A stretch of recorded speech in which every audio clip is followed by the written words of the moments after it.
Hey everyone, and welcome to another episode of the Board Game Mechanics. I'm Katie, and with me, as always, is... Hey everybody, what's going on? It is Jason. And happy Thanksgiving for those of you in America. The rest of the world, happy Thanksgiving, but it's not your Thanksgiving Day. Is that Boxing Day for Canada or something? No, that's the day after Christmas. Oh, yeah, that's right. When they take Canadians have their Thanksgiving in October. They would. At least I think that's right. I think it's October. But anyway, here in the U.S., this is Thanksgiving week. So I hope that everyone has had a wonderful Thanksgiving. You may be Black Friday shopping. For us, like now I am officially letting Christmas things happen. So I'm taking down my fall gnomes and putting out my Christmas gnomes. And we'll be setting up the Christmas tree before long, and the Christmas music can't commence. Yay! I love Christmas music. Jason is like the freaking Grinch. He is the worst during tree setup because he complains about everything. I have been doing great the last couple of years. Thank you very much.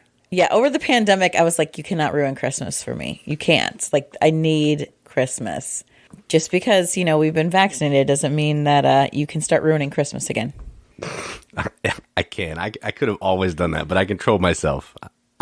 Well, let's continue building on that self-control, because I'm going to be listening to Christmas music, get my Amazon Echo Dot. I know you hear me. Yeah, I can't wait. Playing it's Christmas like music. The same 5 songs over and over and over, done by different people. It is not. I love that. And honestly, I try to get playlists and pick like different albums from people who maybe do Christmas music a little bit different when I know you're actively listening, because you're such a butthole about it. You're a butthole. So you're welcome. This holiday season is great here at our house, let me tell you. So I hope everything's going better for the rest of you. Like, this is what I was thinking. I saw Mel, our friend in Canada, member of the Riveted, posted her Christmas decorations, like her Christmas tree and stuff. And I thought, that's way too early. It's not after Thanksgiving. And then I thought, oh, wait, it is after Canadian Thanksgiving. Do they have Canadian Christmas too, or is it at the same time of year? It's the same time, honey. Oh, I don't know. Christmas is Christmas all around the world. What about China? You know, well, they're recently starting to celebrate Christmas, at least putting the decorations in shops. Oh, I gotcha. Commercial Christmas. Yes.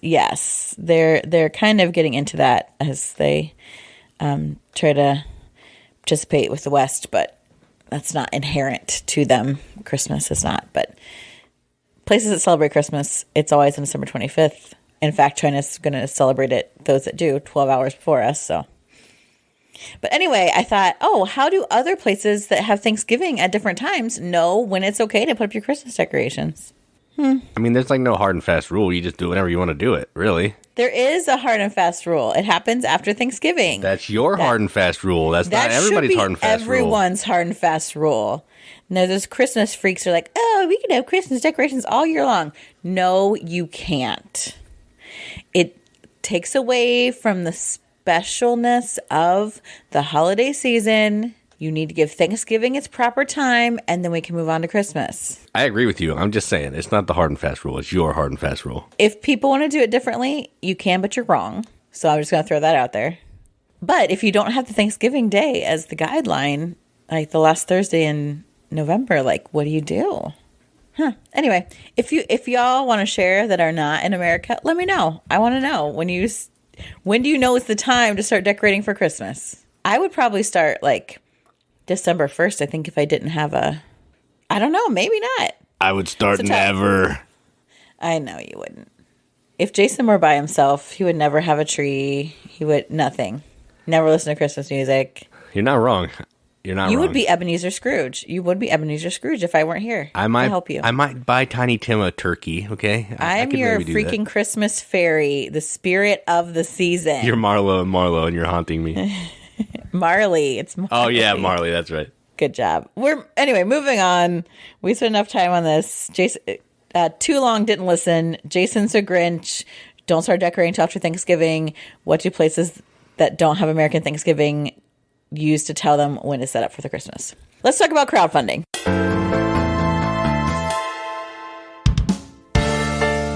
See how I did that? That's good, right? Yeah, good job. So I have 2 games I want to talk about today. that they just both seem fun, and they're totally right up my alley. And the first one is Hanamikoji Geisha's Road. So this is by TBD Games LLC. They're out of Taiwan. It's a sequel, standalone sequel to Hanamikoji, which, if you are unfamiliar, Hanamikoji is a 2-player game where you have these several geishas and you're trying to kind of balance like a tug of war almost between the two, you and the other player, for different favor. You're trying to earn favor of the geisha. Yeah, so you're trying to tug her influence your way while the other player's doing it to them. Yeah, I obviously love the theme because y'all know I love a good Asian themed game. The artwork is also really pretty, which again I am swayed by pretty things. Geisha's Road is also a 2-player game, also quick. It's also competitive, which I like. And there are 5 geishas, and they each are starting at an establishment. And you're trying to help them kind of along their journey by being patrons as they go from like an apprentice to full geisha. And perhaps they can even be the okasan. They can actually own their tea house. I think yes, their tea house.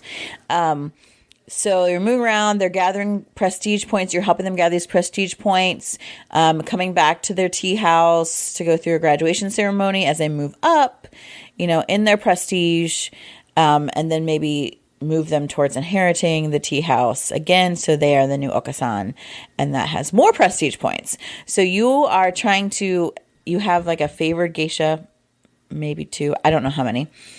But you're trying to move them the furthest in prestige, because if you are the patron that supported the highest level geisha the most, that's really going to give you her total prestige. So that's a great way to earn prestige. But you're earning prestige from all the different geishas as you're supporting them. Quick, it says 25 minutes. So quick, little 2-player game, simple, with cards. It's gorgeous. They have a bunch of over 20 Kickstarter goals unlocked. They look great. I really hope Jason decides to back this. However, by the time this podcast drops, you only got 3 days left on the Kickstarter. It is fully funded, so it's totally safe. But if you want to get in on this, it's only $22 for the game. And there's actually a lot of stuff. Based on what I can see, they've got these little... the tea houses have their own mats, and they've got these big standees for the geishas. You've got all these different cards that are moving around. It looks good. It looks good. Guest tokens, geisha cards, item cards, action markers, lots of cool stuff. So $22, not too bad. If you're like, hey, I don't own the original Hanamikoji, I think I want that copy as well. It's only $39 for both. So pretty good deal if you like 2-player games, if you like Japanese themed games, if you like pretty art, if you like the first Hanamikoji, check this out. That's Hanamikoji Geisha's Road. 3 days left, $22 for the game itself. Yeah, this does look cool. I just need to see if it works with ours, because ours is from a different company. You don't have to, it doesn't mix, honey. This doesn't go with our game? It's a completely different game? Oh, it's a completely different game. Oh, I thought it was just an expansion. I believe I mentioned at the top that this is a standalone sequel. Oh, I missed that part. Okay, yeah, cool. See, even my own co-host doesn't listen to me. I was listening. I just missed that part. I thought the rest of it sounds cool. So yeah, $22 is not bad. They're publishing the new version of Hanamikoji 2, and there's some action tiles and stuff that you can get. There's a lot of cool add-ons and everything there. I'm pretty sure you don't need... I've looked at it. I don't think you need the original. Doesn't look like it. Cool. Yeah. So check it out. My second one is also a 2-player game. So this is the 2-player game news. And this is fun. I think Scott sent this to me also, but I had clocked it on Kickstarter because the theme is hilarious. And this game is called Co-op with a K, because the idea is that Swedish. It's a play. It's a play on Swedish, because it's actually not Swedish. It's from Brooklyn. But in Co-op, the board game, you are playing a cooperative game with another player, in which you try to assemble flat pack furniture like you would get at IKEA without ruining your relationship with your partner. I don't think that's possible. In real life, it's not possible. In this game, it could be possible. So, like, you each draw a card that talks about your needs for the relationship, like, and it's based on the five love languages, which I think is really interesting. So maybe you like need quality time, or you need touch, or you need them to like acts of service, whatever. There's these icons for each of them, and it's like, okay, this is what we need. And then you also draw a hardship. So maybe it's a long distance relationship. And so that doubles the number of time, like quality time you need with the person because you're far away. Or what it could be several different things. Really interesting, right? So then you're each picking out a page of a manual to build some furniture. And it's basically just these like sets of hexes. And then everyone has these like hexes in their hand, these card hexes. You can only see the front of your cards and your partner sees the back. So the back is actually like one of the different love languages. So you're saying to your partner, like, we need to spend quality time together. And you've got quality time in your hand on the right or whatever. We need to spend quality time to build this new couch. So then the player picks that one and lays it down and you're trying to make it in the arrangement. You can play any number of cards in your hand, but they have to be built in the shape of the furniture that you picked on this, like the instruction manual cards. And you have to have like pegs and sockets to like help connect them. Really interesting. And then you're going to flip it over and like adjust these love language dials to see, how your relationship is going. And the points, you earn meatballs as points. That's hilarious. That is hilarious. Which I think is hilarious. So you get like meatballs for satisfying each requirement, like need of the partner in the relationship. Based on where your dials go, you get meatballs from assembling furniture. And then you have like a final score. Like if you only have 0 to 6 meatballs, your relationship is fragile. These pieces don't even look like they belong together, likely to fall apart at the slightest pressure. It's so tongue-in-cheek. I mean, the artwork is hideous because it looks like IKEA instructions. The box art is hideous, but it's so on theme, so funny. It's hilarious. So if that interests you, if you put together Swedish furniture before, you should check this out. There are 5 days left on the co-op Kickstarter, and just for a basic set of the game, it's $20. Is there only one pledge, or are there more? No, there's actually a print and play as well, and then there's flat pack where there's like a customized needs card, or like there's like an IKEA expansion. There's also a this way up kind of expansion with different types of cards. So there are other things that you can get that it can come with as far as little add-ons. That's interesting. They actually have an IKEA pack. I was like, man, if they could partner with IKEA on this, that would be sweet. Well, it's IKEA is what it's. Oh, I got you. Okay. So it's not official, but I got you. Yes. IKEA. Yeah. So definitely check it out, Co-op. I think this sounds hilarious. 5 days, $20. Yeah, that's really funny. And that's all I have for news. So it's the 2-player edition today.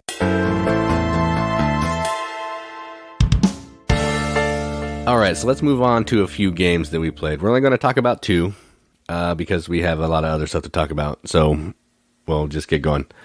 The first game that we played is a game that we actually got given to us at Nerdapalooza, which we talked about, I think, last week or the week before. Well, we didn't have a podcast. Yeah, last week. And it is called Trekking the World.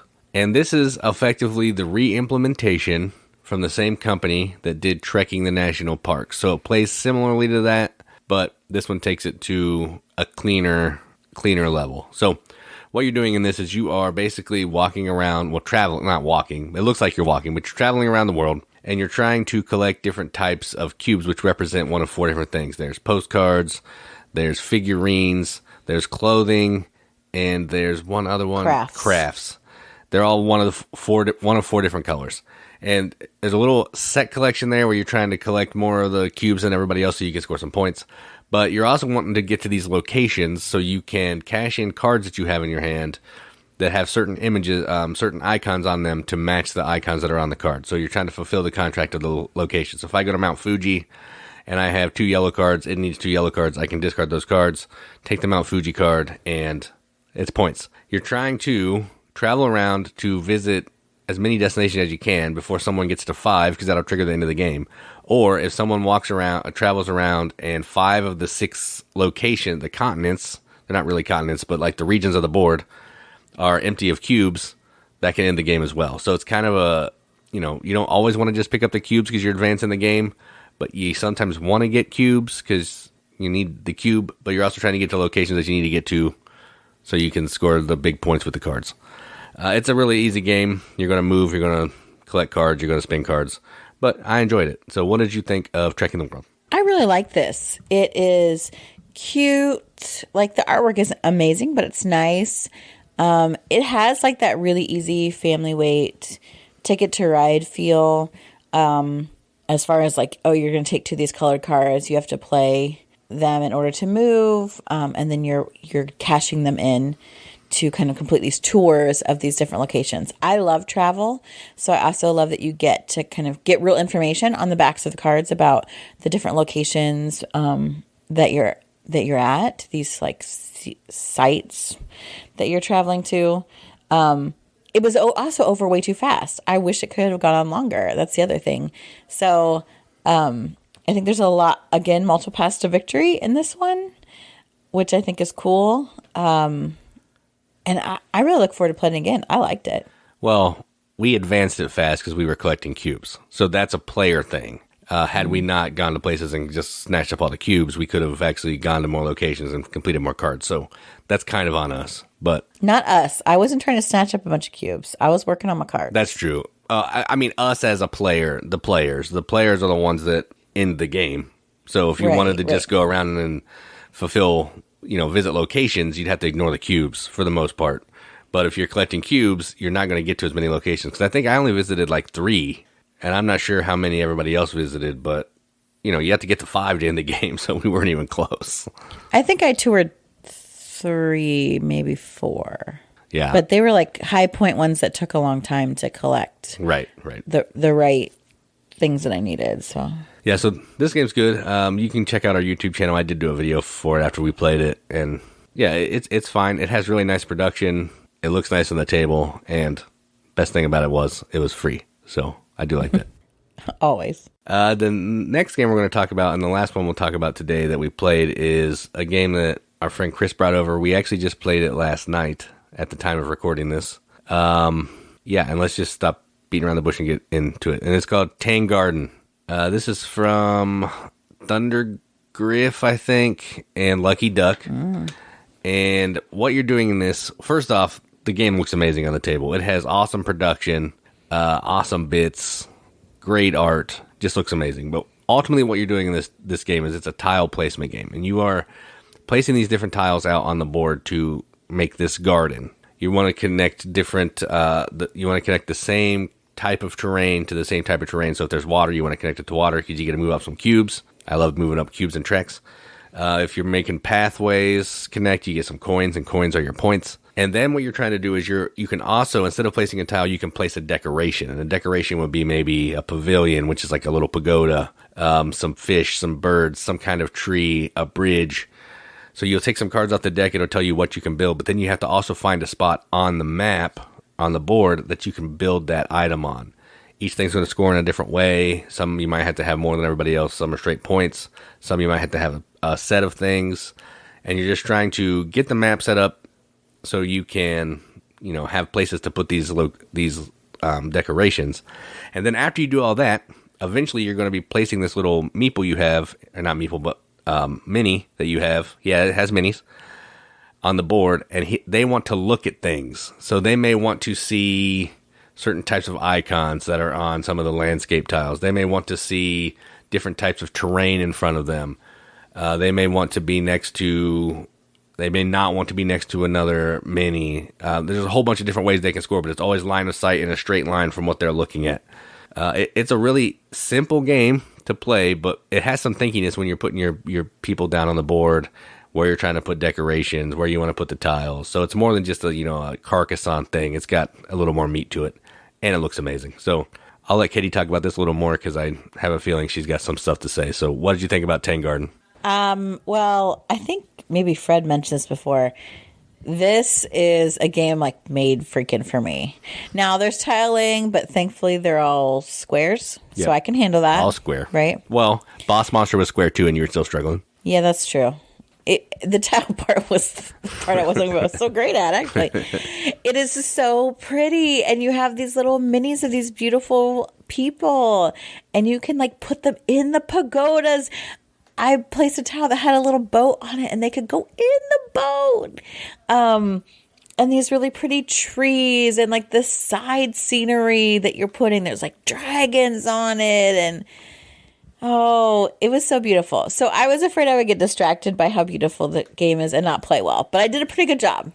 A little bit of a slow start because I was too busy moving around.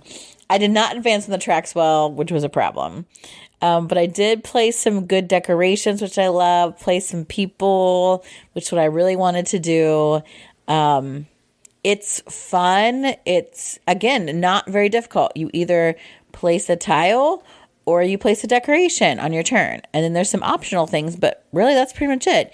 But, how can I move up on the track so I can place one of my people so I get more in-game points? What kind of decorations do I want to go after? Do some of the people that I have give me bonuses for certain things, and I want to place those out, and I want to use that effectively. There's a lot of stuff to think about that gives you things to do, but it's also not difficult, and it's so pretty. I'm glad we finally got to play it, and now I wish we had it. Not that I'm sure we couldn't borrow it, but I just want to look at it all the time. It's an amazing game, and to put icing on the cake here, I won this one. That's right. I was really close. Okay, just 2 points. I was 1 point away from being 2 for 2 last night. 1 point. Whatever. The other game we played, I sucked real bad, so I'm glad we're not talking about that. Yeah, but this is a really good game. We didn't play with the expansion or anything. It was just base game stuff, and there was plenty going on, and I had a good time with it. Yeah, it's a good game. It's not just production and no game. It actually has some fun game and great production, which is nice to see. Mm-hmm. All right, so those are the 2 games that we're going to talk about. We can move on. All right, so we are continuing on our top 100 games of all time. Hopefully before this goes live, maybe we'll have another video as well of our top 200 games. So if you want more lists, we've got some videos out there on our YouTube channel or our Facebook page. So this episode, we are up to our numbers 60 through 51. So we're heading towards the top half of our list. And man, these are good games for us. And even just looking at some of the games that Jason has on here, a lot of them I'm thinking, I think that comes up higher in my list. They're all good games that we really like to play. So, Jason, kick us off with your number 60, babe. All right, so my number 60 is a game that I think we actually got this year. That sounds right. It's a newer game, and it is called Nidavellir. We've done videos. I have videos for the base game and the expansion, and what you're doing in this game is it's effectively a set collection game. You're trying to collect different colors of cards. I think they're like warriors or something. Who cares? You're trying to collect these different colors of cards, and each of the sets of cards are going to score in a different way. So the purple cards are going to score, basically, it's the Fibonacci sequence. I can't explain it, but the more of them you get, the more points you get. The green is going to... They exponentially score as you go. Okay. And then I think the green is like the square of itself, I believe. The blue is strictly just points on the card. The orange is going to be they start out at 0, but then they're going to start giving you points per the color times the card you have. And then the red is basically whoever has the most of them can score their highest coin again or something like that. So, and the way that you're getting those cards is through an interesting bidding mechanism. Everybody has, I think, 5 coins, And you're going to be using 3 of those coins to bid on the 3 different rounds of the auctions. So there's like 3 different taverns. Each coin's going to be dedicated to a tavern that you want to bid at. When everybody's assigned their coins, you're going to reveal your coin. Whoever has the highest bid is going to get first dib at the tavern that we're bidding on. There's also a 0 coin, and if you bid 0, you'll get last pick at the tavern, but you have 2 leftover coins down at the bottom of your board that you're going to be able to add together and then go over to this like bleacher area that has coins. It looks like bleachers. And you're going to take the coin that you have the total of, and you're going to get rid of your highest coin out of the game. So you're basically upgrading coins to have better coins to bid with, so you have more opportunity to get first dibs at these cards. It's really interesting. It's easy to play. It's not difficult to explain either. The scoring is laid out pretty nice because it's on your board, and the cards that aren't on your board, you just may have to refresh that a couple times. And once you get a set of all 5 colors, you can get some special characters that will come in and do crazy things, and it's just good. It's a great game. It has awesome art, and it's just fun. So my number 60, Nidavellir. I really like this game, so I will be talking about it many podcasts in the future, actually. Nice. It's so good. It is good. Multipass to victory. That's all I got to say. My number 60 is a deck builder with a super creepy theme, and I would love it if you retheme this game, but kept the basic mechanisms, and that is Don't Look Back. So this is a deck builder with a board. So you are playing cards out of your hand to different locations on the board to score different types of points. So you can enter cards in the wax museum for in-game points. You can go to school, high school, which we all know is terror-filled, and get points that way and hang out in there for a while because you got to have dominance in the high school in order to get points there. There's like a market where you can get new cards. You can, and the thing is the cards have multi-uses. They each have certain locations on the board that they are able to be played at. And then they have like a power that if you play them in the night market or something, I don't remember. You play the bazaar. I forget the name of the location. The bazaar. If you play them in bazaar, you get to use the actual power on the card, which is interesting. So you're like, ooh, do I want to put it as like for area control kind of points in the high school, or do I want to play it for the power? And then each round there is like kind of a law, goal or a mission, basically. A law. A law, whatever. It's called a law, but it's a goal. Where if you're in a certain place, if you go to a certain spot, or you have so many, you get points, which are called candles. Yep. It's a really interesting way of playing a deck builder. You all have the same deck of cards that you're buying from, so there's a market in front of you, a personal market. It's still the same cards as everybody else, but they may come out in at different times. So you can add to your deck from that. You also have to place cards in a certain area of the board in order to be able to use them later to buy cards. So what do I give up? What do I want to use? There's so many great choices in this. It's a really good game, despite the not my favorite artwork and not my favorite theme, but it's so fun to play. So my number 60 is Don't Look Back. Yeah, I honestly think if this had a different theme, it would be more popular. 100%. Yes. All right, so my number 59 is a game from, listen to this, Simon and Reiner Knizia. Those two things don't really go together, but basically Simon brought it to America, and it's called Blue Moon City. And the more I play this game, the more I love it. This is a game where you're moving these little figures around this board, and when you get to different locations, they're going to have numbers and colors that you need to play cards from your hand that match those colors and numbers to put little tokens down. When that specific tile on the board has all the numbers filled, the tile pays out, and you're trying to, and you'll get some crystals and maybe draw some cards, get some dragon scales. And ultimately what you're trying to do is you're trying to get enough crystals so you can pay to contribute to this obelisk as many times as you need to win the game. So I think in a 2-player game, someone has to contribute 6. In a more player of the game than that, you have to do less. But it's a race to see whoever can collect the most crystals and then get back to the center or wherever you need to go to contribute to the obelisk to beat everybody else. It's a fun game. All the cards have special abilities that you can play instead of playing them for the number and the color. You're going to be moving dragons around to collect dragon scales because there's like a race there. If you can get more dragon scales than everybody else, you get some gems. It's just fun. It shouldn't be as fun as it is, and I don't know why I like it a lot, but the more I play it, the more I enjoy it. And that's number 59, Blue Moon City. Yeah, I like this game. It's not even on my list at all. I don't think I would play it if someone wanted to play it, but it would not be a choice of mine. It's okay. It's not a bad game. It's just My number 59 is like the complete opposite of Blue Moon City because it is a ridiculous game with all kinds of things to balance. It is super thinky, and the game is Trismegistus. It has a subtitle that I can't remember. The ultimate formula, I think. Formula, yeah. So in this game, you're alchemists, and everyone has like a personalized alchemist, and you are collecting these different raw elements. What are the other things? Like this one is air, and this one is red, blue, green, black. I don't know. No, they're like tokens that you get, and I forget what they're called. There's like these raw elements, and there's these other things. Oh yeah, I can't remember what they're called, but they're like special tokens that help you that you need to do some things with.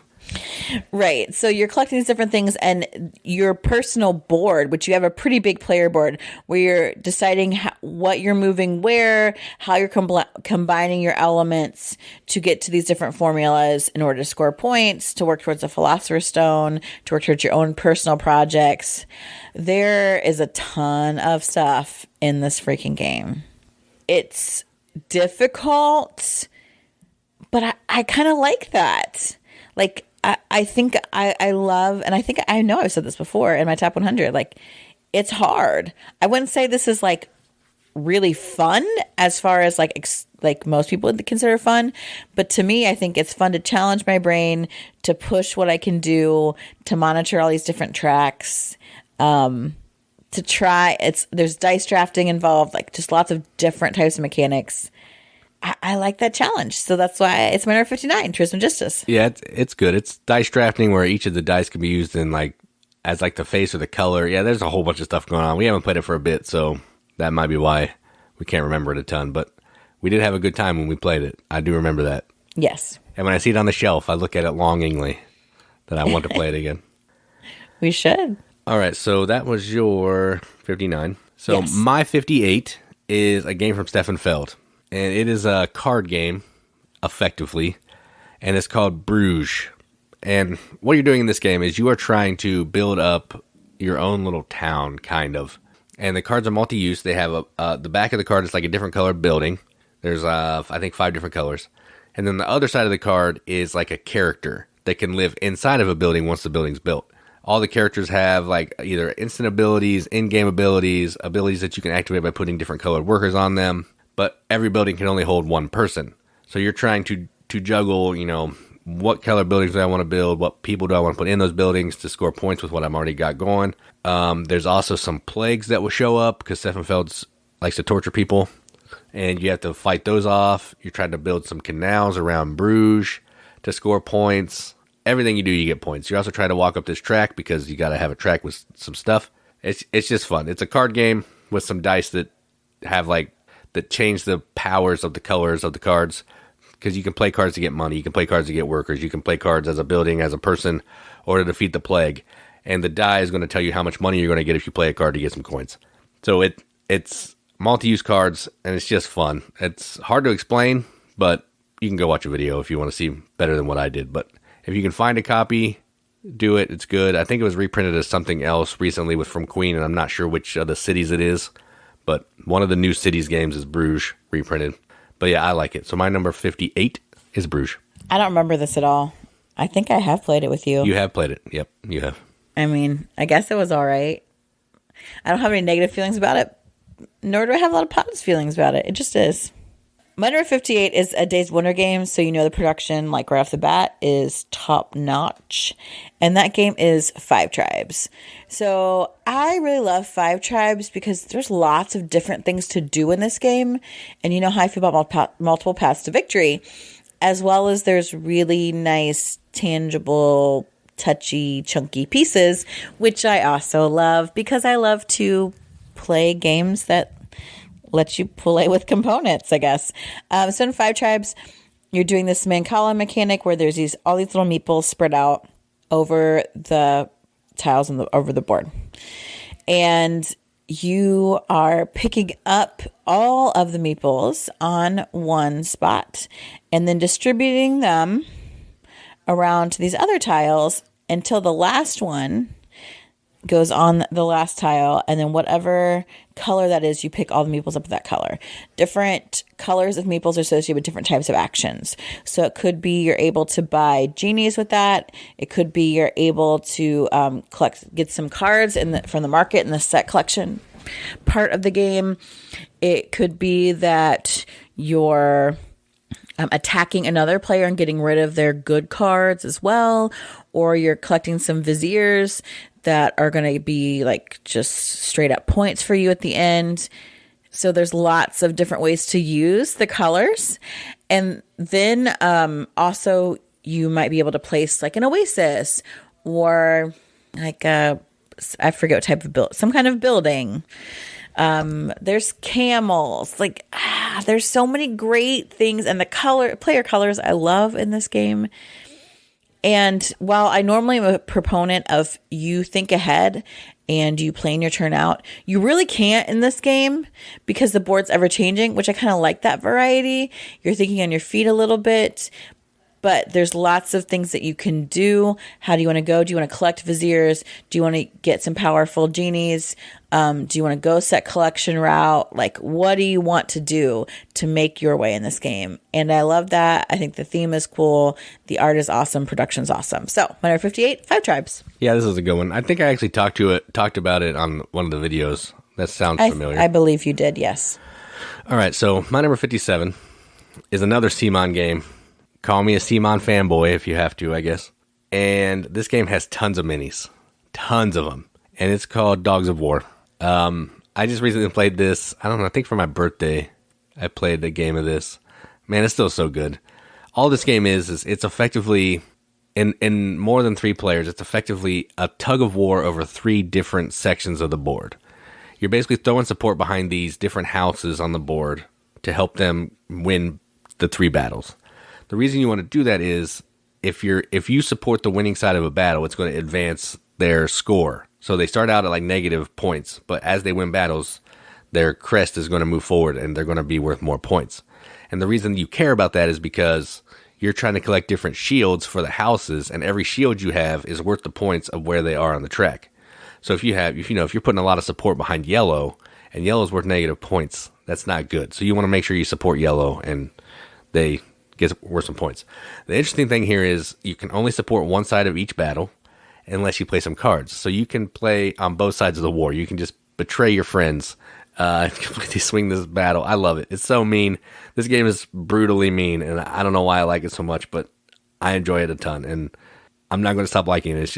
It's amazing. So my 57, Dogs of War. I'm absolutely terrible at this, but I also like this game, and I will discuss it on a future video, I do believe. Nice. Okay, so my number 57 is also a game that's fairly new to us, and it's one that's really rather simple, and I think that's why I love it. So this is a card game, and I love card games. You know that. So my 57 is Ohanami. Again, it is an Asian-themed game. I cannot stay away from those. So that is big points for it. Also, in this game, you are taking these cards, and they're numbered like 1 to 130. Yes, 130. And it's a drafting game, so you're deciding what cards you want to keep because you're going to place the cards down in front of you to create 3 different gardens, and there are flowers on the cards. So you're creating your beautiful garden. Which ones are we taking? But the numbers matter because I cannot then later, if I play a 57 and I play a 63 and later I come along with the 59 card, it cannot go in that garden. It must go in a different one, or maybe I don't have room for that at all. And maybe I'm stuck with that card. And so there's a little bit of like push your luck in it too as well. Like what cards can I keep? What cards might I come up with later? can I risk leaving making a huge gap here? But you don't really want to throw away cards because they're all points. And each card has a different color. Those colors correspond to how the points are accumulated, whether it's on one round, it scores in the second round, whether it's a cumulative scoring. So you can really go with different ways to collect points. And y'all know I love that. So it's got all the things going for it that I love. It's a card game. It's simple, but yet they're simple to play, but yet tough choices, multiple paths to victory, Japanese themed. I mean, it just was basically made for me. So my number 57 is Ohanami. Yeah, I think I talked about that one on a video, but it is a good game. And it's super easy to teach, but man, it's good. Yes, and lots of people, I played this with non-gamers, and they really liked it. And I played with people who play games with me on a semi-regular basis, and they also liked it. So yeah, it's good. So my number 56 is a game that I don't think you like that much, but that's fine. And it is called Imaginarium. So, they'll say, you don't like this one. I was looking at the next one. Oh, yeah, you like the next one. So, Imaginarium is effectively, at its core, an engine building game. And it's also a race to, get to 20 points. But the I don't want to say interesting, but the weird thing about this one is, one, the art is bizarre. All the art is, the weirdest art I've ever seen in a game. And two, it's a really slow engine builder. So, basically, on your turn, you're taking your little mini that you have, and you're going to start bidding on what action you want to take and where you want to take that action in the turn order.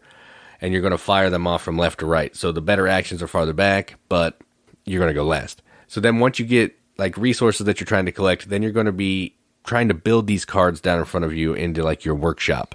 And each of the cards are going to produce goods. They may convert goods into other goods. They may convert goods into points. They may function with another machine. That machine produces a good, and then it turns that good into 3 other goods. So it's this really weird engine that you're building. Certain cards can only go with certain cards. I think you're limited to 3 cards in your workshop. So yeah, there is that. And then the tricky thing about taking actions is you have this little action selector, and you take 2 actions on your turn. And the way that the arrows are pointed, you're limiting to what actions you can take. You can never take the same 2 actions twice. So you're always moving the arrows, and inevitably, one of the actions you don't want to take. It just happens every single time. You want to take one of the actions real bad, and then the other one's just garbage. You don't care. So you're trying to manipulate those arrows around to get the best that you can do on your turn. You're trying to build the best machines you can make to score the most points to hit 20 before everybody else.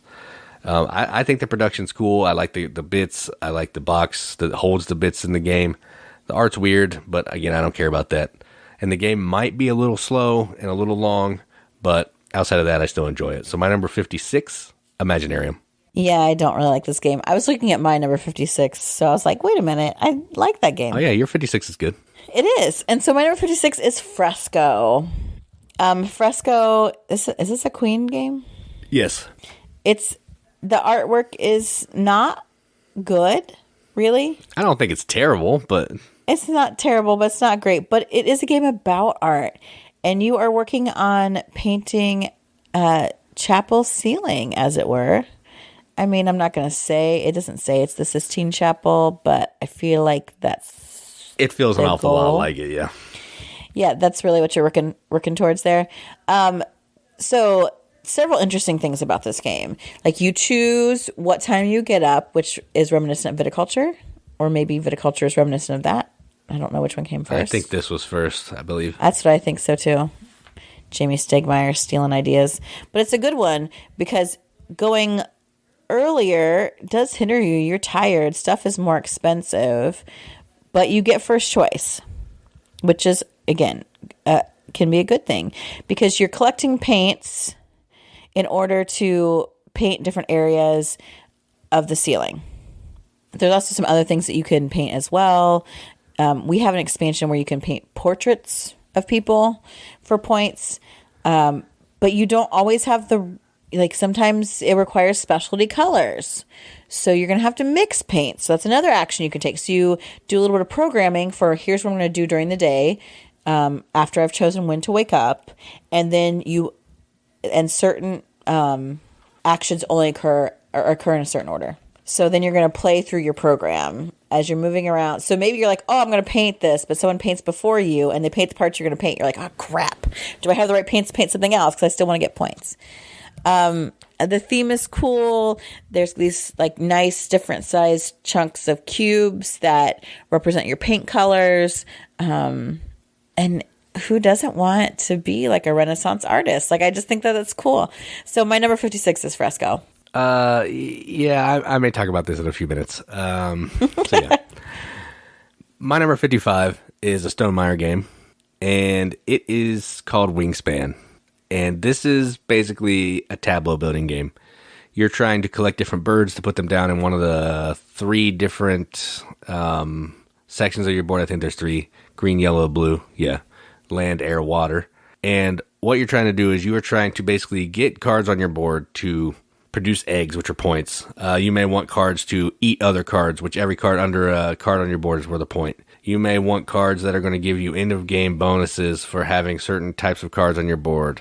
There's a whole bunch of stuff that's going on, but ultimately you're trying to build the best engine that you can on your board and also trying to hit the like personal goals that you have. Like you may need to have some birds that have like anatomy names on them. You may need to have birds that are from a certain location or that only eat vegetables or whatever, fruit. And you're just trying... Vegetables. Hey, there are probably birds that eat vegetables, okay? Oh my gosh. And you're just trying to do all these things. There's so many things you can do, but your turn is really easy. You're going to either play a card to your board, I think, or you're going to like draw some cards. I believe that's what you're doing. I can't remember exactly what you do in your turn because I haven't played it You in a have while. totally bungled the entire explanation of this game. I'm not going to talk about it for weeks, and I'm going to have to like correct everything you said. So there's birds, there's a board, there's some eggs, and you're trying to do things with all those things to score points. There you go. That's my number 55, Wingspan. And it's not like air, land, water. Yes, it is. They're water. They're habitats. No, they're yes, water, forest, meadow. Air, land, all water. Birds pretty much go into the air. What is wrong with you? It's theme. Who cares? It's blue, yellow, and green. Apparently, I've played this more and more recently than you because I actually know how the game goes. Yeah, I don't remember it, honestly. I don't remember what I actually do on my turn anymore. When I talk about Wingspan in a few weeks, we will redeem this. I just want to point that out. I know how to play it. I just can't explain it. Do you? Do you? Yes, I do. That explanation says you don't. You can place the card. Oh, my gosh. All right, my number 55, moving on for that train wreck dumpster fire. It only gets worse. Is a game that I really like. I think maybe it's fallen a little bit because I haven't played it as much recently, but it's still such a good game. And that game is Dice Forge. So when I first saw this game, I thought, oh, this is a stupid gimmick where you change the faces on your dice. I tried one that was like that. It was dumb. I won't point it out. Snake Eyes or something like that. Rattle But Bones. it wasn't Rattle Bones. It wasn't good. This is good. In Dice Forge, you've got dice. You are changing the faces. You're rolling them on everyone's turn, so you're collecting things off your dice. You can get 2 different kinds of gems. You can get points. You can get coins. You're then using those items to either buy cards, buy better die faces, build things, convert things to points. I like it because it's a really easy one to get non-gamers into because they're always involved, because you're always rolling dice on someone's turn, even if it's not yours, and you're moving up your different items that you're collecting. You are rolling dice. People get that. It's really pretty. The game insert is awesome. It holds all of the pieces. It shows you where everything goes. There are multiple paths to victory. It's just such a good game. We have an expansion for it, which gives you some different cards and different things that you can do. Also really fun, but just the base game itself is great. So my number 55 is Dice Forge. Yeah, it is a solid game. And I remember about Wingspan. You're placing cubes down to collect food and lay eggs. I remember now. I was just thinking about it while you were talking. Oh my gosh, there are three basic actions. Draw cards, get food, lay eggs, play birds. 4 actions. Play bird. Four basic actions. Yeah. That's it. I remember. See, I got it. I was thinking through it. My brain was working. Gosh. But Dice Forge is... Talk about your number 54. Dice Forge is good. The expansion's unnecessary, but Dice Forge is good. My number 54 is a game from Renegade, And I don't even know why we bought this. It looked cool. We were at the game store, I think, and it was about... It was on like a big sale, I think, too, because, that's how we roll. That's probably true. And it's about spies, like Get Smart era spies. And this is called Covert. Basically what you're doing in this game is you're controlling 2 spies that are out on this map. And what you're trying to do is you're trying to get them in certain locations and certain colors of the region. And you're trying to fulfill these like missions. And you're trying to collect different types of cards. The way you're doing that is through some dice placement. Everybody has, I think, 5 dice. You're rolling your dice, and then there are 4 actions up at the top that you can take. There's you put a die at the first space, and you can move. You put a die at the second space, and you can get a card from the bottom row based on where your spy is on the map. So you can take it from the color that they're in. You can take that card. The third section will let you get a new mission card, and the fourth space will let you complete mission cards. You're trying to get these different kinds of cards, which is like a shoe phone, a gun, a recorder, fake papers, lockpicks, all that kind of thing. You may need to have some people in either a certain color or a certain city, and once you do that, you can fulfill the missions to score some points. I think it's a race to like the first person to complete 5 missions or something like that. It might be different for different player counts, but some number of missions you're trying to complete. And if you can do that, you may win the game, you may not, depending on which kind of missions you complete. There's also this little section of the game where you can do like this code cracking that's going to help you unlock some additional items that's going to help you on your journey. And as you complete missions, they're going to sometimes give you abilities that you always have, like maybe I'll always have a gun or I'll always have a recording device or something that can make completing missions in the future a little bit easier. The art's cool. The theme is amazing. I like this game quite a bit. That's why it's my number 54, and that is Covert. I like this game 1 week more than you. Nice. Yeah, it's totally a good game. And I think it was on sale. I was like, ooh, this looks good.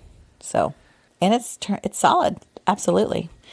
My number 54 is a game that is basically a non-IP Indiana Jones game. Pretty much. And that game is called Thebes. I mean, I guess there aren't Nazis trying to kill you. But other than that, pretty solid. So in this game, you are learning, getting knowledge about different areas of the world where there are dig sites so that at some point you can go there and dig up some artifacts. The cool thing about this is each dig site is represented by a bag. Not only does the bag have artifacts of varying value, but it also has dirt because that's what's at a dig site. And sometimes you just got to go through a lot of dirt in order to get some good artifacts. So there's a push your luck element to it, and you're not sure what's going to draw out of the bag.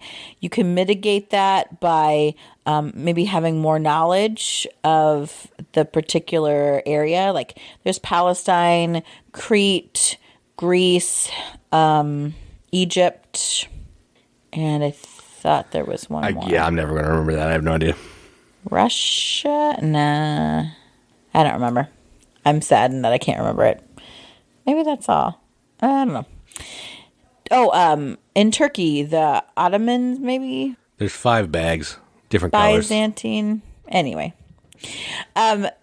So you're trying to get more knowledge in that area, and when you go to dig, you're spending knowledge and time. Because that's really what it takes if you're going to dig some artifacts. So I love that kind of thematic part to it, as well as the theme of sometimes you get dirt when you're drawing out of a bag because it's like a dig site. I think that makes the game a little more tense, a little more exciting. You also are able to like display these things in I forget what they call them. Museum. But like a museum tour of artifacts. You can put some of the artifacts you've seen in there if you meet certain criteria. It's one of those, the person who is furthest back on the track of time is the one that goes first. And so you can maybe take multiple turns if you're just spending short times in dig sites or just moving around to these different locations to learn more about the different cultures where you're going to be digging.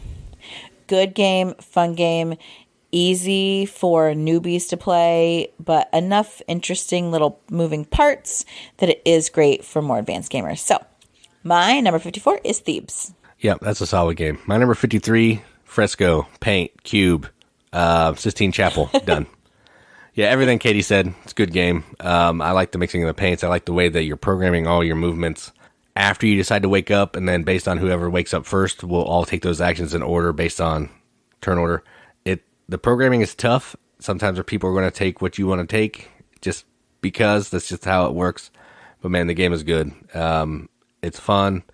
And a lot more games I think should do that waking up thing because it's a really solid mechanism for turn order, and I like it. So 53, Fresco. My 53 is one that we have talked about many, many times on the podcast, and that is Quacks of Quedlenberg. We have all the expansions, so we have Herb Witches, and we have Alchemists. That's like a big thing, a big theme in board games. So this is a push your luck game where you are drawing potion ingredients out of your bag to add to your pot. A certain type of potion ingredient is particularly volatile, so if you get too many, your pot will explode and you will bust. You are trying to build your bag with better ingredients to help you move around and gain more points, as well as gain better ingredients in general. The expansions add, a little bit of some extra elements to balance. There's like event cards that are played in each round. Simple enough to play. Still a lot of great tension in there. Solid game. My number 53, Quacks of Quedlenberg. Yeah, I think that's higher for me. I can't remember. My list was messed up for a while, so I think I fixed it and made it's higher now. It should be if it's not. It should be. You really like that game. My number 52, I believe you've already talked about. I did. I'm not sure if it was on the podcast or a video, but it is from Uwe, and it is called Merkator. I don't know how you say it. It doesn't matter. Merkator is how I'm going to call it. And Katie already said what this game is. It's effectively a pick up and deliver game. You're going to locations and getting different kinds of cubes. It can either be one of two kinds of resources. It might be some kind of food and then some kind of textile or like a weapon and something else. And then what you're trying to do is then you're trying to get to other locations to deliver cubes to score points, fulfill the contracts, to get better contracts to try to fulfill later. The problem is you never need to go to fulfill a contract to where you get the cubes, and that's super annoying. It always seems like I never have contracts for the locations that I need to go, ever. So you're spending all this time trying to get cubes, you're piggybacking off other people's actions so you don't have to waste your own action to go get some cubes.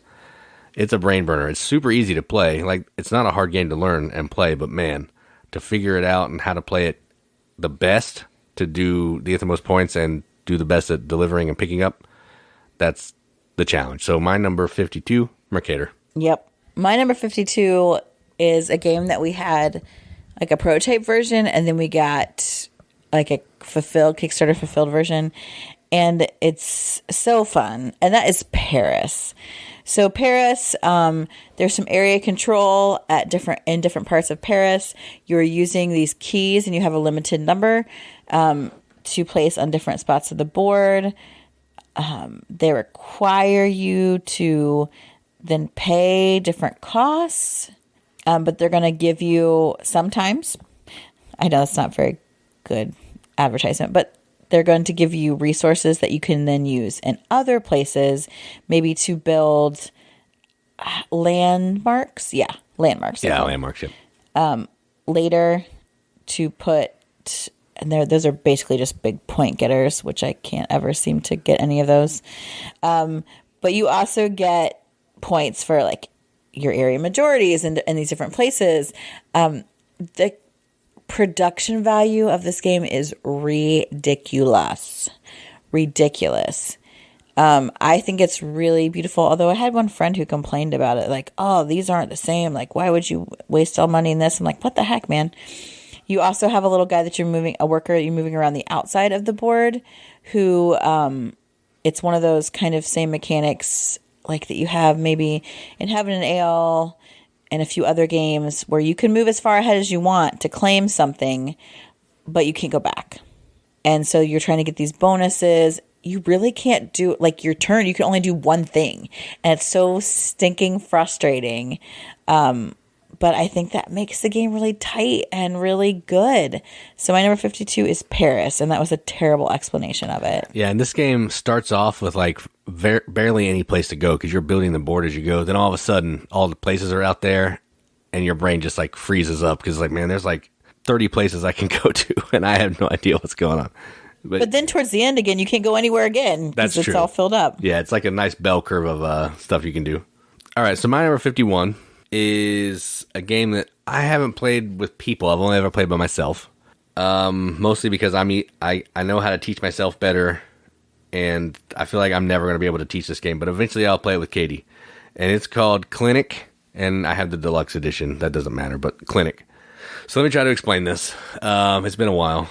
What you're doing is you're running a hospital, and you are trying to basically figure out the logistics of everything. Like, you have to figure out parking for the doctors and the patients' cars. You have to figure out the most efficient way to set up your hospital so you can have offices that people can get to quickly, like next to like operating rooms and all that kind of thing. Because the way this game functions is you're trying to get doctors of a certain color. So I think there's white, orange, yellow, and red to patients of the same color. White is the least sick. Red is about to die. So when you have a red patient, you need to make sure that your doctor can get to your hospital quickly to go, help that patient so they don't die. Everything costs money, so you're also trying to make sure you can pay your doctors, you can pay your orderlies and your nurses. If you cure the patient, they're going to give you some money. You may get some greenery around, which is going to help when your people are waiting. It'll help them get better. Tons of stuff going on. It's just everything that you could think about running an actual hospital, you're going to feel in this game. Planning to build the hospital and all that kind of thing, you're going to feel it in this game.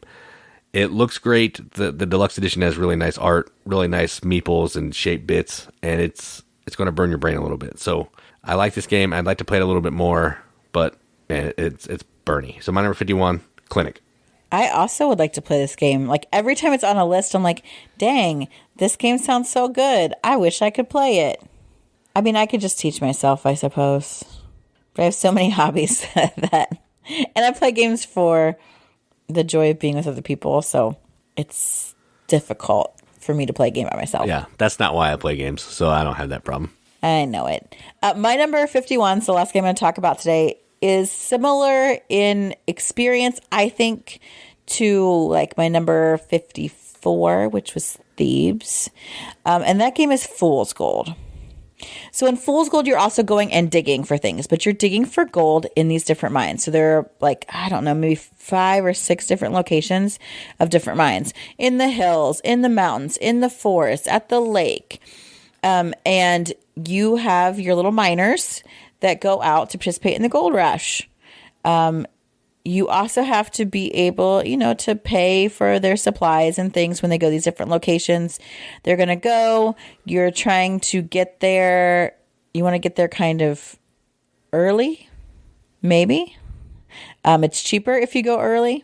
But the more people that go there, you're going to be able to turn more cards from the deck that's simulating digging in the mine at the location. This is where it is definitely a luck-based game, but it's so thematic because not only are there's gold of some amount at these different mines, but there's also silt. There also is bad weather that could make your mining not as productive. There's also maybe some gemstones that are cool that you might want to collect. Also, somebody got to the mine before you, so they get a first pick of the goods. It's just really thematic. It's super easy to teach. We got this for a song, I think $5 or something ridiculous. If that much, yeah. It was wicked cheap. And it turns out to be really fun because you're like, oh, come on. And like, it's mean in a way, but the game is mean to you. Because you're like, dang it, I was really hoping this mine would pay out, and then it didn't. There's got to be gold in the stinking mine, and you're trying to collect it. Also, you can't just go to one mine and like load up on all the gold from that mine because that turns out to be fool's gold at the end, and you're not going to collect all of that amount. There's so many good things going on in this game, and yet it's really pretty simple to play. I love it. That's why it's my number 51. Fool's Gold. Yeah, that game's fantastic. I don't know why it doesn't get the love that it should get. I don't know why people don't talk about it, but it's great. All right, so we can count it down. Tell you what we talked about this week. Absolutely. My numbers, I'll go in the correct order this week. I went last week too, but we had some technical difficulties, so you didn't hear me screwing up. But yeah, I'll do it correctly this time. My number 60 is Nidavellir. My 59 is Blue Moon City. My 58 is Bruges. My 57 is Dogs of War. 56 Imaginarium. 55 Wingspan. 54 Covert. 53 Fresco. 52 Merkator. And 51 Clinic. And my number 60 was Don't Look Back. 59 Trismegistus. 58 Five Tribes. 57 Ohanami. 56 Fresco. 55 Dice Forge. 54 Thebes. 53, Quacks of Quedlenberg, 52, Paris, and my number 51 was Fool's Gold. All right, so I didn't notice this before, but Don't Look Back. Don't turn your back. Don't turn your back, yeah. I didn't notice that until right now. It's a good game, whatever the actual name is. Yeah. But good luck finding it when I say the wrong name. So don't turn your back, yeah.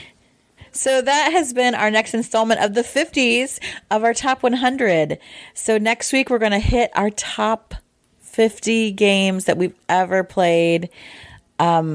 We would love to hear yours. Maybe top 100 is too daunting. Maybe top 200 is too daunting. Give us your top 50, your top 25, your top 20, your top 10, your top 5.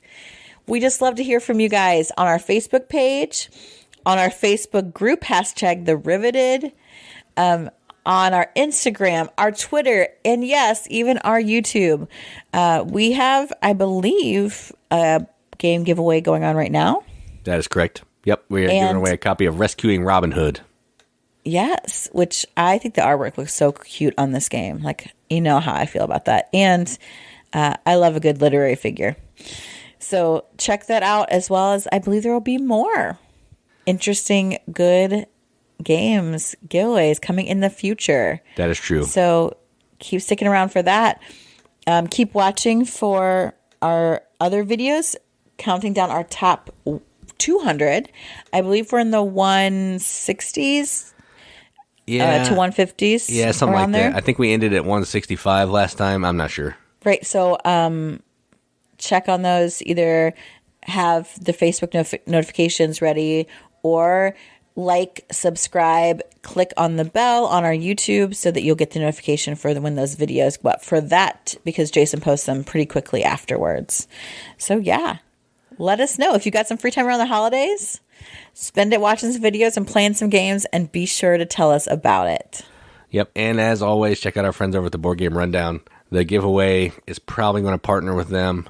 I don't have a lot of details yet, but when we know more, you'll know more. So stay tuned to all the things that Katie just talked about, and you'll know more. But yeah, Board Game Rundown has a cool video channel. They talk about stuff, gaming related, unboxings, reviews, all that thing. So go give them a look if you haven't. You probably have, because we've talked about them for a long time. But if you haven't, go check them out. I thought we were going to stop talking about them because they're just going to surpass us in numbers, and they don't need our help anymore. Yeah, they got a good thing going. Yeah, I mean, we probably shouldn't, because they will. They are going to pass us pretty soon. They're growing way faster than we did, which is kind of sad, but I'm happy for them. Yeah. I'm happy for them. Yeah, me too, obviously. And again, I don't think we've ever done any of this for money, fame. We just do it because we like games. And free games. That's really why we do it. Yeah, pretty much, because we're cheapos. That's the only reason why we have a channel. Yep. All right. Well, I think that's all for us today. Thank you so much for listening. I hope you all had a blessed holiday if you are in the States celebrating Thanksgiving. And if you are not, I hope you had a great week and got to play some games. So I've been Katie. And I'm Jason. Keep gaming, everybody. Keep gaming.